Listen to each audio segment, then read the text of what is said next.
เหตุที่ในศาสนานี้เจริญย้อนหยังย้อนว่าภิกขุทั้งหลายนั้นเป็นผู้ที่ร่ำเรียนศึกษาในหลักคำสอนพระเจ้านี่ถูกต้องเรียนแล้วเนี่ยยังเป็นคนว่าง่ายสอนง่ายบ่เป็นคนหัวดื้อเมื่อเป็นอย่างนั้นแล้วยังเป็นคนที่บอกสอนขยันบอกสอนในหลักคำสอนของพระเจ้านั้นโดยถูกต้องแล้วก็เผยแผ่ซอยกันและพระภิกขุเหล่านั้นก็เป็นคนที่บ่ย่อนยานในการประพฤติปฏิบัติบ่เป็นคนที่สะสมบริขารอย่างทั้งหลายเป็นผู้ที่ใส่ใจในข้อวัดประพฤติปฏิบัติตามธรรมตามวินัยของพระศาสดานั่นเองแล้วก็จะได้พระสัทธรรมและศาสนานี้เจริญได้ไวและเจริญได้ง่ายนั่นเองถ้าเฮาได้เฮ็ดสิ่งนี้ช่วยกันแล้วก็ช่วยเหลือกันก็จะเป็นไปเพื่อความเจริญอย่างเดียวหาความเสื่อมบ่ได้เลย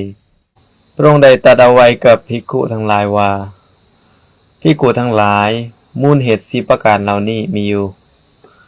ยอมเฮ็ดให้พระสัทธรรมตั้งอยู่ได้นะบ่เลอะเลือนบ่เสื่อมหายไป4ประการนั้นเป็นอย่างใดเนาะ4ประการนั้นคือ 1. ภิกขุทั้งหลายพวกภิกขุในธรรมวินัยนี้เราเหียนสุตตะเราเหียนอันถือกันมาถึกด้วยบทพยัญชนะที่ใส่กันก็ถึกความหมายแห่งบทพยัญชนะที่ใส่นั้นก็ถึกย่อมมีนัยยะอันถูกต้องเช่นนั้นภิกขุทั้งหลายนี้เป็นมูลเหตุกรณีที่1ซึ่งเฮ็ดให้พระสัทธรรมนี้ตั้งอยู่ได้ดลนะบ่เสื่อมบ่เลอะเลือนหายไป 2. ภิกขุทั้งหลาย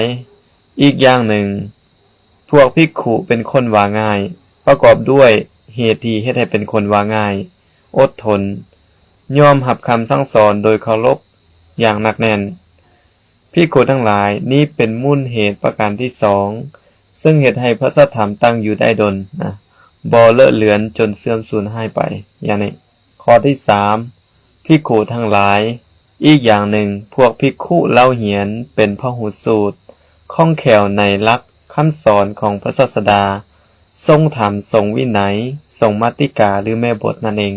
พวกภิกขุเหล่านั้นเอาใจใส่บอกสอนเนื้อความแห่งสูตรทั้งหลายแก่คนอื่นๆเมื่อฐานเหล่านั้นล่วงลับไปหรือจากไปหรือตายไปแล้ว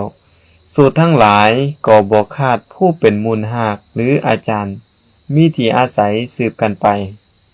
ภิกขุทั้งหลายนี้เป็นมูลเหตุกรณีที่3ที่เฮ็ดให้พระสัทธรรมตั้งอยู่ได้ดลบ่เลอะเลือนจนเสื่อมสูญหายไปข้อที่4ภิกขุทั้งหลายอีกอย่างหนึ่งพวกภิกขุผู้เป็นเถระบ่ทำการสะสมบริขารบ่ประพฤติย่อนยานในไตรสิกขา